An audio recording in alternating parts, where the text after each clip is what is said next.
In this video, we set off on an early morning sail to Chub Key in the Bahamas and show you how we jibed the spinnaker. We sailed over to Bimini in the Bahamas, over to Bimini Bay Marina.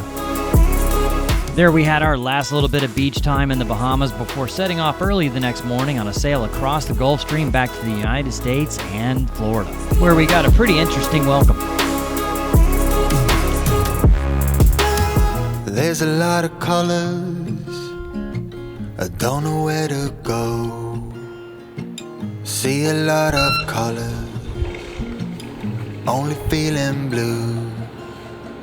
Alright, still about 30-40 minutes till sunrise, but we got a full moon and it's starting to brighten anyway, but we got about 75 to 85 miles to go. We were planning on stopping at Cat Key as our last place to check out in the Bahamas. Actually, you don't really have to check out physically anymore, you can do it online, but you know, our last stop anyway in the Bahamas, Cat Key, that's now totally private. They don't allow visiting yachts or anything anymore, so like now 85 miles to Bimini. So we're looking at, depending on the wind, I mean anywhere from 10 to 12 hours, probably more like 12 hours. So getting moving now. There's a lot of colors. We pulled up anchor and we're on our way well before dawn. Don't rely on others to get you through the maze. The dream. It was a nice calm motor waiting on the sun to rise.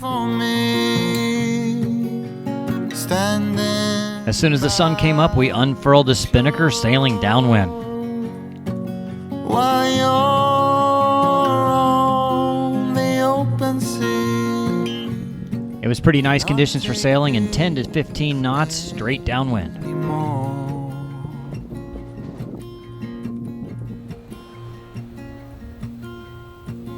There are a lot of voices drowning in the sea. There's too many voices talking back at me. There are a lot of choices waiting to be made. Too many choices making me afraid. Dreams are not the same for me. You know, one thing that you gotta kind of keep an eye on when you're down here cruising is that, you know, your charts are all based on mean low water, which means like average low water. And that does not always mean the water is gonna be that low. It could be lower. Like right now, the depth is actually 0.2 feet lower than what it says on the chart. It's not a big deal here. We're in like 11 feet of water. But, you know, there are times when you're cruising around and maybe you have to go over a sandbar and you only have 6 inches of clearance. So you have to keep that in mind. And in fact, the charts down here in the Bahamas are not very good anyway. I mean, they're really not. The wind shifted a little bit, so it was necessary that we had to jibe the spinnaker. I set the autopilot to change course while Stephanie eased out on the sheet and I hauled in on the other. I thought it worked out pretty well, as this was the first time jibing a spinnaker together and on this boat. Should have seen it coming my way now. Oh, yeah. Since you've been gone, everything is starting to fade out. Yeah, it's starting to fade out. 'Cause when you told me it's But we got about, let's see here, 8 miles plus turn in the corner. We got 5, so we got about 13 miles to go. Not too bad. It's only 3 o'clock, so we left at 6:30 this morning, and we'll have done 80-ish something miles in, let's see here, by the time we get there, probably be 11 hours. Pretty good.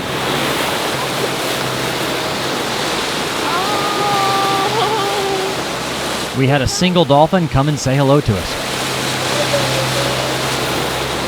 I just was like looking out into the water and I just see this like, I thought it was a shark.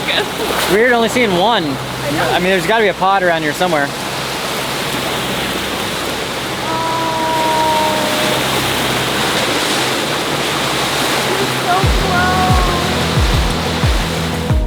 As we rounded the north end of Bimini, we had to furl in the spinnaker.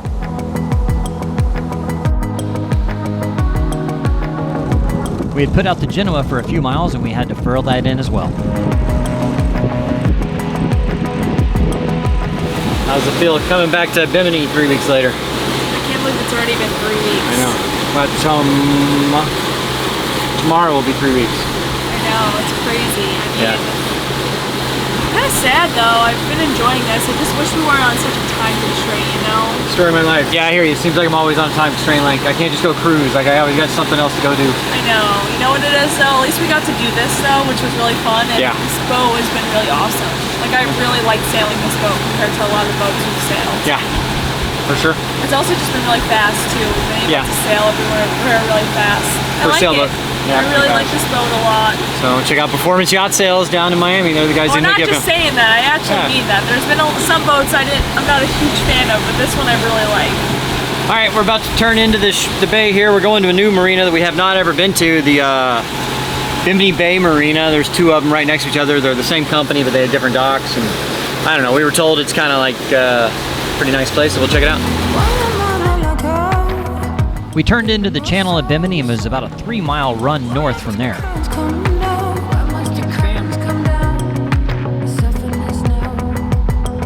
It was a man-made channel up to the resort area.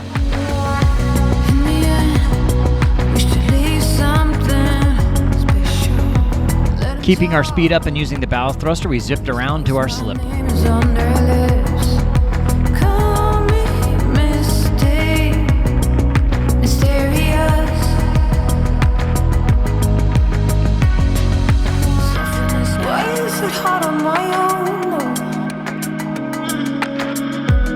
We had the marina mostly to ourselves. I hadn't been to the north end of Bimini in many years. It's amazing to see how much has been built over that time.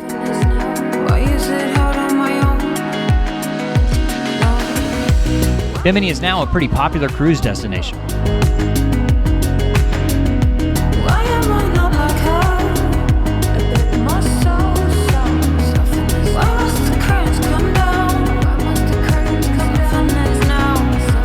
Our Neel 43 looked pretty good on the dock.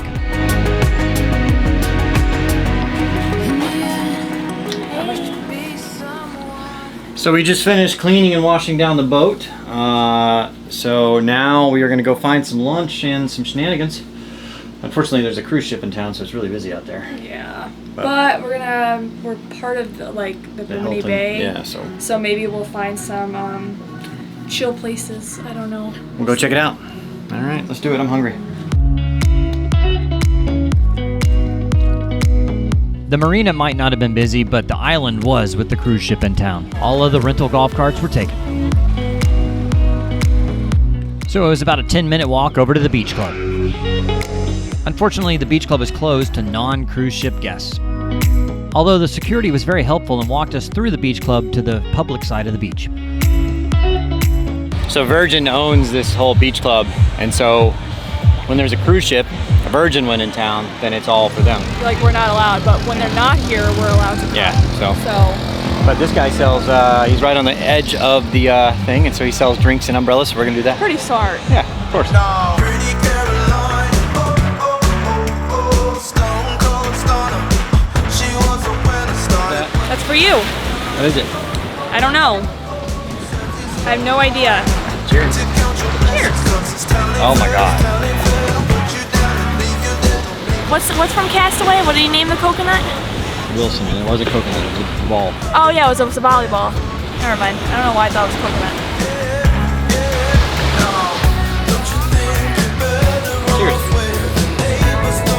Cheers. We were enjoying our last beach day in the Bahamas. After a few hours, we headed back to the boat.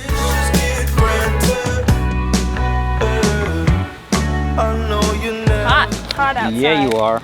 Kind of a cool place. I mean, I could see it like if it wasn't like a cruise ship day, it'd be pretty nice. I know. I wish it, and also probably wouldn't be that busy, which would be nice. So apparently it's like, so Virgin owns this whole property. So when there's a Virgin cruise ship like there is today, it's only open for Virgin. And when there's just either other cruise ships or other people or whatever, then it's open to everybody. So it is what it is. I mean, whatever. We still had a good time on the beach, hung out, kind of had a little our own spot, which was cool. Yeah, a little bit away from everything was great. I'm not all about the loud pumping music on the beach. You don't want to party, Bobby?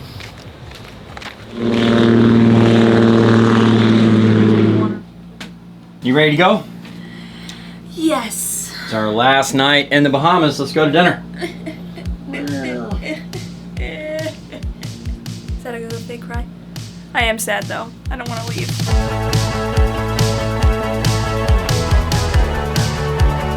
One of the nice things about this marina though is that floating docks, so you can just step off onto your boat. Most of because they have 3-foot tides here in the Bahamas, like non-floating docks, like the rigid docks have to be at least probably 5 to 6 feet above the water because of like, you know, storm surge and all that. So like, it's nice when you have a floating dock. I really like this marina. Yeah, it's not bad. You know, it's close to the resort and stuff like that. Well, we're gonna try out some of the other restaurants that aren't associated with it, see how it goes.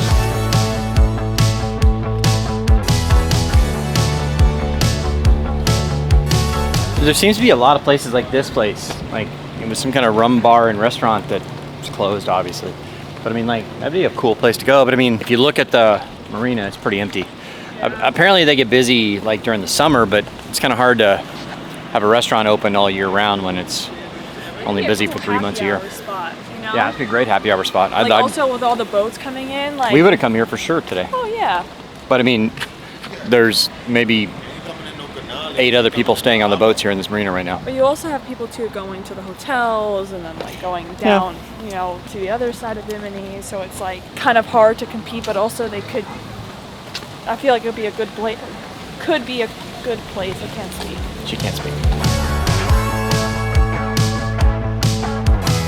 One thing that is annoying here though is that their golf carts are louder than crap. I couldn't imagine like having a house here and just listening to these golf carts like go by all day long. Yeah, they're really loud. Very loud. Like they just sound like they've been like used so much. Oh, they are. Like I never heard a golf cart so like, but the ones on the golf carts are electric usually. No, right? well, most are, but yeah, there are some, but still. Yeah.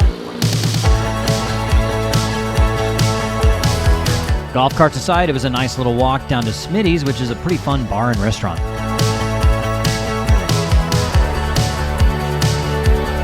It was a great place to spend our last night in the Bahamas.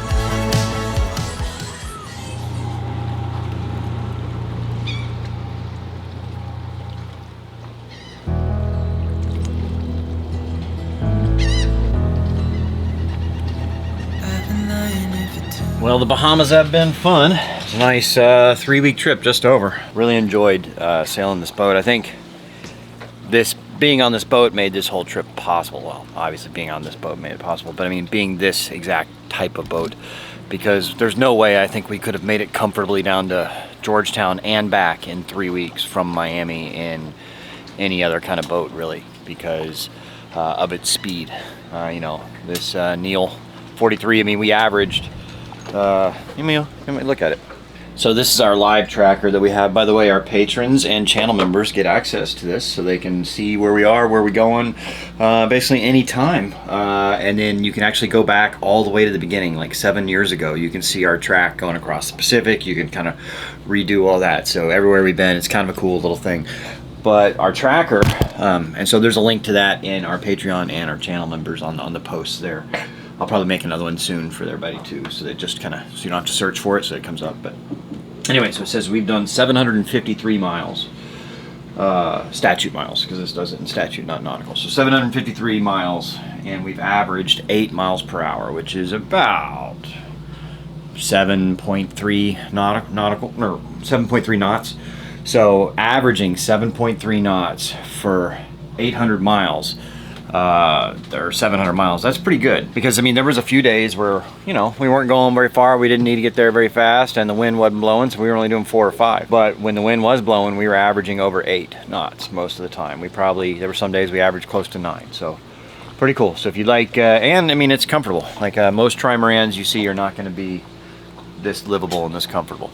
And right now, guys, this boat is actually for sale. You can buy it right now, the 2022 Neel 43 at a special discounted price, $545,000. Contact Alex at Performance Yacht Sales. There's a link down below, and it's pretty cool boat. We enjoyed sailing it down in the Bahamas.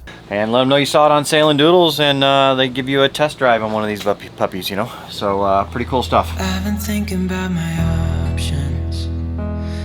Just about sunrise, we got off the dock. But it doesn't really matter, nothing matters, so I cry instead.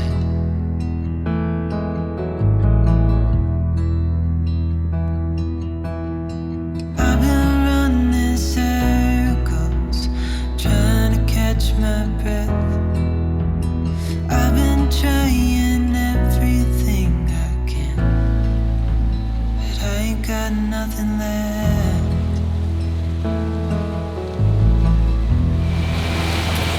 Well, leaving the Bahamas. We'll be back. I don't know. It'll be a while probably.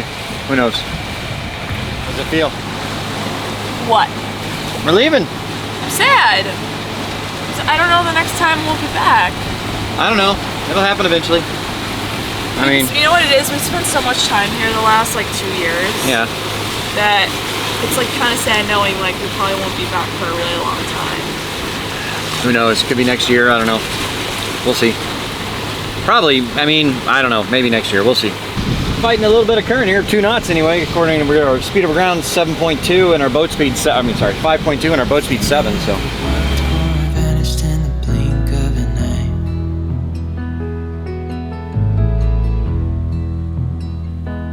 I've been asking every Well, unfortunately, there's only 7 or 8 knots of wind right now, so it's supposed to be 12, 13. Just gonna motor for a little bit, see if the wind picks up. Because at 7 knots, a breeze, we'd only be doing like 3.5, 4 tops. We'd be straight downwind. If we were going like across it or something, we could be doing a little bit faster than half the wind, but downwind, straight downwind, yeah.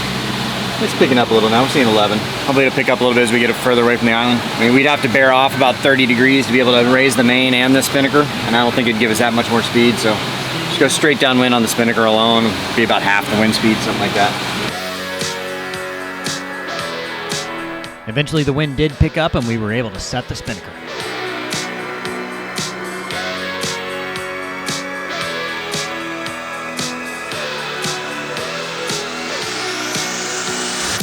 As soon as the spinnaker was set, we accelerated to nearly 8 knots.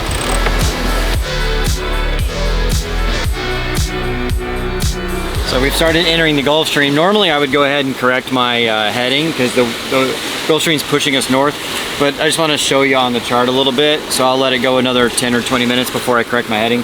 That way you can see how much the Gulf Stream just pushes us.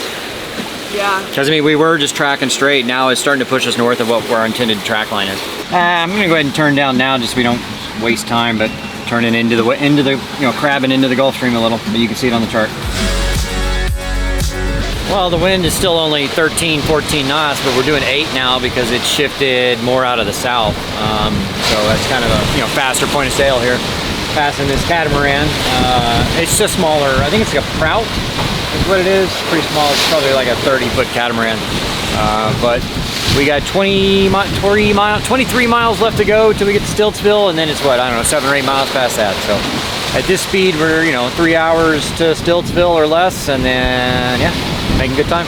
We're doing a live chat here on YouTube in about 30 minutes, but you'll probably have already seen it by the time you watch this video.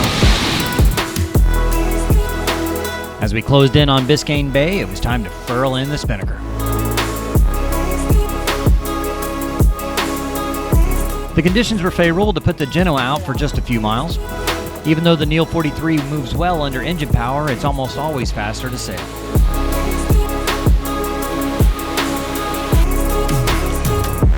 Coming up to Stiltsville outside Biscayne Bay, it was time to furl in the Genoa and motor in. The Miami traffic was definitely picking up.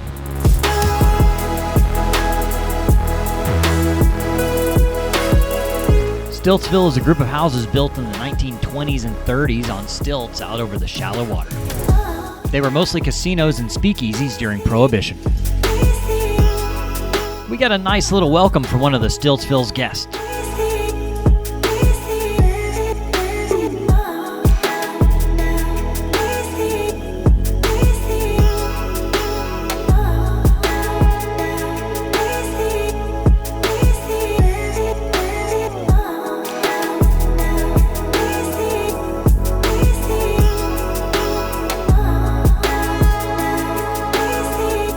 nice little full moon party there flying the drone.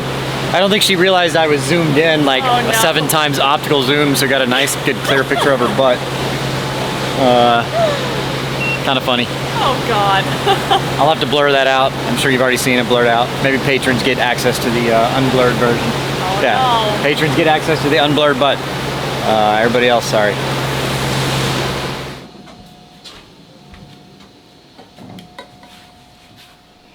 Well, it's been home sweet home for a while. I know. I'm gonna Pretty miss cool. this boat. Yeah, it's really nice. I mean, like, getting down to Georgetown in that amount of time and back, I mean, we probably couldn't have done it on much any other boat. I know. We had such a good time. Yeah, a lot of fun. Thanks, Alex. Yeah. So Well, check I out guess. performanceyachtsales.com or pyahtsales.com. That's Performance Yacht Sales. They're the guys that supplied us with this boat, and they can help set you up with one of these or any of the other Neel family boats. I'm gonna help you.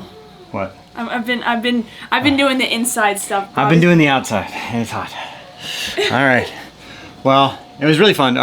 You know, whenever you go cruising, you always have so much extra booze. Yeah. So I just, Alex has guys come and like help with the boat, so I just left it out. Left some notes about, there's Yeah. extra food which we didn't touch. Rather than throwing it out, let someone else have it. Yeah. Really good. It was a little sad saying goodbye to this beautiful performance-based cruising boat.